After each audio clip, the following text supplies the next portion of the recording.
Hello everyone, so I'm going to do a basic flow through duct simulation.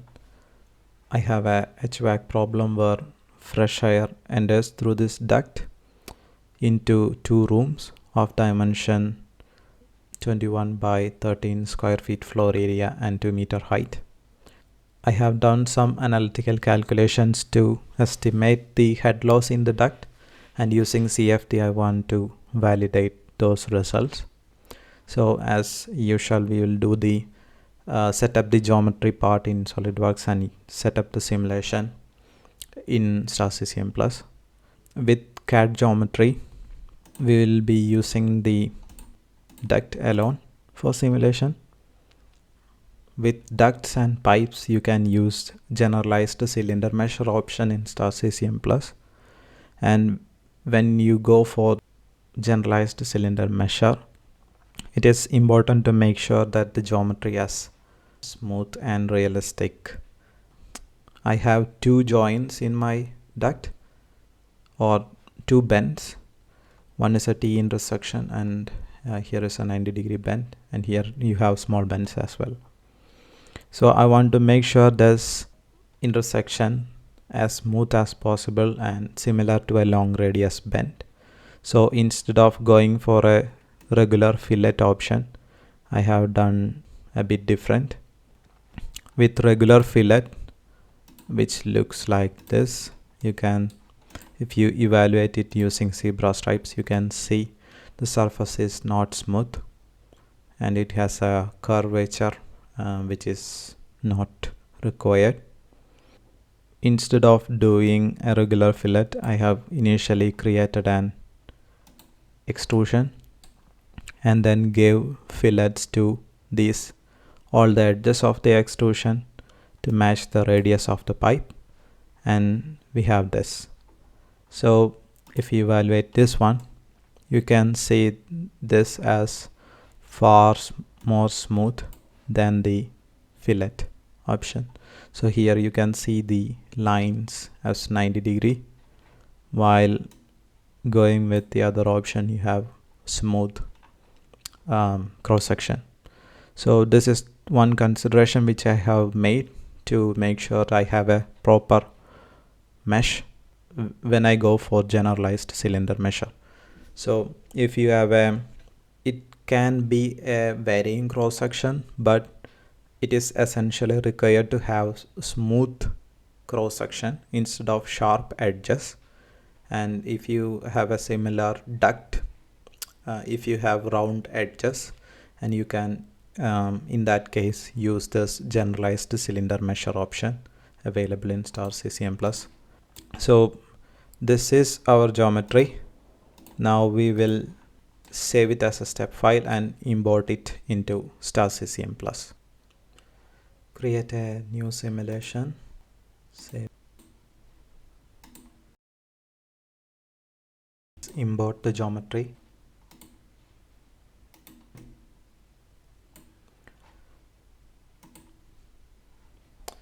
So next we have to create a new geometry part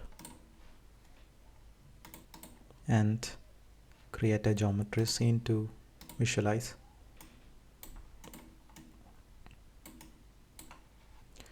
Next we have to split the surface into different boundaries that we require.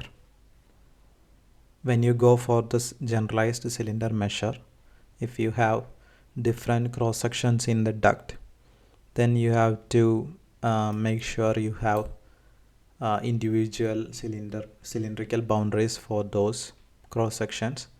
But in our case we have a uniform cross section, so we will have a single surface as the duct boundary. So if you have a varying continuous cross section also, you can have a single surface.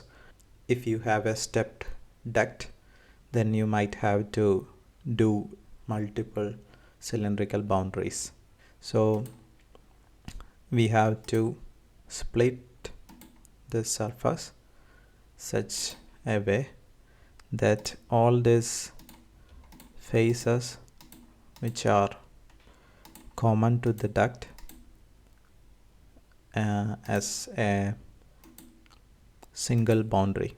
Okay, 3 of the faces left, which is the inlet and the 2 outlets.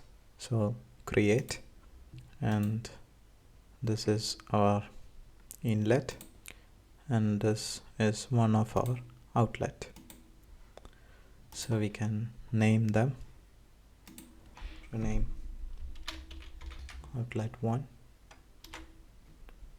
and this will be our duct.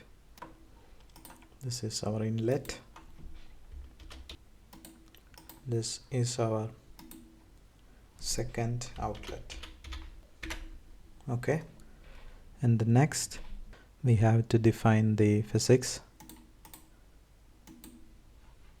So we'll be doing a 3-dimensional. We will be using air as the fluid. We can have segregated flow, constant density, steady state, and the flow is turbulent, and we will be using K omega turbulence model. Okay, and that's it. We have to modify the material properties.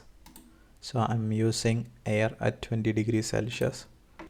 Density is 1.204 and dynamic viscosity is 1.825 e to the power minus 5. Okay, we have to assign part regions. Each part surface, apply, close, and you have the boundaries. Duct, which is a wall, inlet, which is a velocity inlet. We can specify the magnitude later. And our outlets are pressure outlet. Close. Okay, so these are the boundary conditions, and to specify the initial conditions as well as the velocity magnitude, I have done some calculations. To calculate the velocity at the inlet, I am using a ASHRAE standard for indoor air quality. So in this standard, it is specified the minimum required air change rates for a standard living room, and I am using these conditions, and these are specified per room, and we have 2 rooms. So accordingly, I have made the calculations and found the required flow rate as 132.29 CFM, and for our inlet, the corresponding inlet velocity will be 1.9252 meter per second. Okay, so we'll use this, and along with that we have to specify the turbulent inlet conditions, and for that we need to specify the turbulent intensity and the turbulent viscosity ratio. So I found this empirical relation which can be used for smooth pipes. So in our simulation we are not considering the pipe roughness, so we can get an estimate using this one. And this is the turbulent intensity at the core region of the pipe, which is the, so using this we can find in our case the turbulent intensity as 5.4%, and as mentioned we are also assuming a fully developed turbulent flow. So the length of the pipe we consider is above the entrance length for turbulent flow, so we can use this assumption as well. And in that case, as mentioned here, near the walls the turbulent intensity will be way higher than in the core region. So to account for these 2 factors, I am using a 10% turbulent intensity as constant value in the duct. Okay, and if you consider 10% turbulent intensity, you can calculate the turbulent viscosity ratio using that, and I have found it to be 100. So a high turbulent viscosity ratio means the effects of turbulence in the flow is high. There will be high amount of turbulent mixing. So using these values, we can specify the inlet and initial conditions in STAR-CCM+. Go to inlet conditions, specify the velocity 9252 meter per second and turbulent viscosity ratio as 100, turbulent intensity as 0.1 equivalent to 10%. Okay, and next I'm also modifying the initial conditions to match the inlet conditions. So I'll give 0.1, turbulent viscosity ratio as 100. I will specify the velocity. So my z-axis is against the inlet, so I'm giving a negative sign, 1.9252. So we have initial conditions and the inlet conditions specified. Next we have to generate the mesh. For that, go to operations, new mesh, automated mesh, select the geometry. So as I mentioned earlier, so when we go for generalized cylinder mesher, it is important to have the surface mesh proper. So enable surface remesher, use polyhedral mesher, and here you can find the generalized cylinder mesher, and also enable prism layer mesher. Okay, these are the measures that we have selected. Now we will modify the mesh size. So I have done some grid independence check to find the mesh properties. Our Reynolds number is 25,000 and total length of the pipe is around 13 meters. To get an idea of the scale, I'm using base size as 2 centimeters and target surface size is kept 75% and the surface growth rate is made to be slow. Number of prism layers used is 5.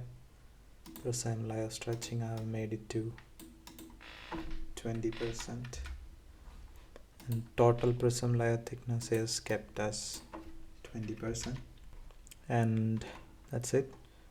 Let's generate the mesh. Okay, so the meshing is finished. Let's create a mesh scene, and this is our inlet, and you can see the prism layers. And if you observe the intersection, you can find we have a proper mesh. So if you go for the regular fillet option, you can find here discontinuities in the mesh, and that can cause you convergence issues. So it is important to use surface mesher and proper defeaturing in the initial stage itself. So now we have the mesh, now we have the physics defined, and next we have to create a few scenes and sections to do the post-processing. For that, create a section plane, and we can have a Y plane. Set origin to 0,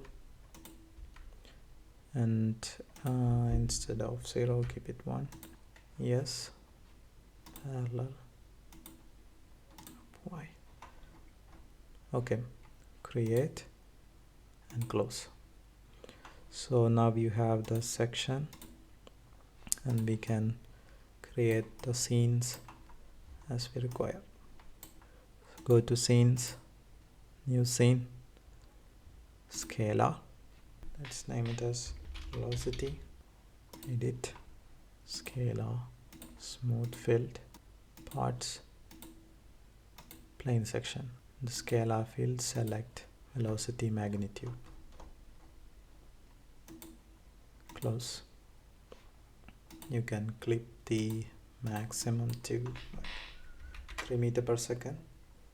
Create a pressure scene, so we can pressure. Okay, then you can have a vector scene. So you have the vector field defined as velocity. And next, to check the quality of the mesh, I'm using val y plus. So with Rand's model, we should have y plus value in between 30 and 300 for proper capture of the wall effects. So we can check that using a scalar field. Okay, in parts, select the duct, select val y plus. So the maximum should be in between 30 and 300. Now we want to create few reports. So we have to monitor outlet flow rates as well as the pressure drops. Okay, so in report, new report, you can find mass flow, create mass flow outlet 1. Okay, for outlet 2 as well. So this is the mass flow. To find the flow rate, I'm using an expression report. So here you can define the expression and you can find the mass flow report which you created, divide it by density to get the flow rate. Okay, and here in dimensions you can specify meter cube per second and create a second expression for the second outlet per second. Okay, so now we have the outlet flow rates and we can find a pressure drop in one of the reports. So this is the average pressure difference between the high pressure and low pressure region we specify. So the high pressure region is our inlet and the low pressure region is our outlets. Select outlet 1 for the first and we can have another report for the second outlet, and I'm measuring it with respect to the inlet itself. Okay, so now we have the reports. We can enable and we can have a monitor plot for the required reports.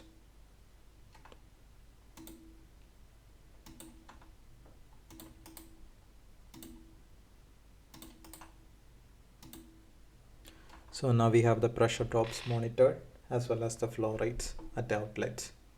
Okay, and just modify the maximum steps to 1500, close, and we have the simulation set up. Now let's run the simulation and see the results. Initialize and run.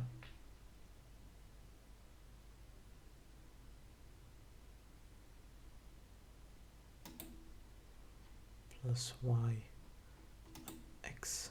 Okay, this is the pressure scene and the simulation is currently running. So this is velocity vector scene, this is the velocity field, and you have the flow rate which is starting to converge. Okay, and you have the pressure drops which is starting to converge as well. Okay. And the other thing was the wall Y plus. Yeah, so as you can see, the maximum is 4.47, so it is well below 30, which is good. And the mesh is sufficiently fine for K omega model. Okay, so let's wait for convergence, and after that we can compare the results with the analytical values. So we have convergence where the residuals have gone too low, which means the flow physics are captured. So let's stop the simulation and save it. Okay, so let's take a final look at the results. So this is the velocity field. Okay, so you can see the flow is, the ducts are not properly used, and you can find a high pressure region here. And if you observe the vector plot, you can find reversed flow regions. Okay, and one of the peculiarity of you having K omega model is that it can perform well in this recirculation regions, adverse pressure gradient regions. So you can find here a lot of flow impinging on the wall, and you can find most of the space with flow velocity is too low. Okay, so compared to the first outlet, the second outlet seems to have more flow rate. And this is the converged wall Y plus, which is fine. Converged value of flow rate is 0.0297 at the first outlet, and the second is 0.032 meter cube per second, and the pressure drop measured between inlet and the first outlet is 1.917, and this is for the turbulent properties which we used, and it can change. Also, we haven't considered the pipe roughness in the picture, and there can be variation due to the selection of the turbulence model as well. Okay, and between the inlet and the second outlet we have the pressure drop as 1.785 pascals, and this is the residual plot. So let's compare the results with analytical values now. So these are the final output values that we have. So in analytical method, we use the Darcy Weisbach equation to calculate the head loss. In case of fully developed and turbulent flow, this equation can be used, and it can give sufficiently accurate results. And according to that, the major loss in between the inlet and the outlet 1 is 1.24 pascal, and for between the far outlet and the inlet it's 3.06.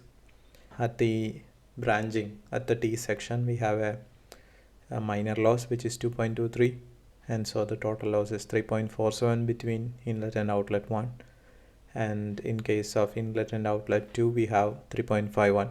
So you can calculate this branch loss and loss at the elbow, and in practically we have the exit loss and entrance losses as well, but I'm not considering it in the simulation. In the simulation results, we are measuring the total pressure drop with major and minor losses together. So that's 1.9176 compared to 3.47, and for second outlet it's 1.785 compared to 3.51. So that's like there's 55%, so it's almost 50% of the analytical value that we are getting in CFD. So it can be because of the turbulent properties that we considered. And to validate this further, we have to either go for experimental analysis or change the turbulence model to a highly accurate LES simulation. Maybe we can do it in later stage. And the flow rates observed during the steady state is as expected, low at the first outlet and higher at the second outlet. Initially, when we calculated the inlet velocity, we mentioned that to maintain the sufficient indoor air quality, we have to make sure that this flow rate has to be met. This is the total flow rate, and individual flow rate is half of that per room. And we find that Q1 is actually deficit of the required flow rate by 4%, and Q2 is having an excess flow rate of almost 3%.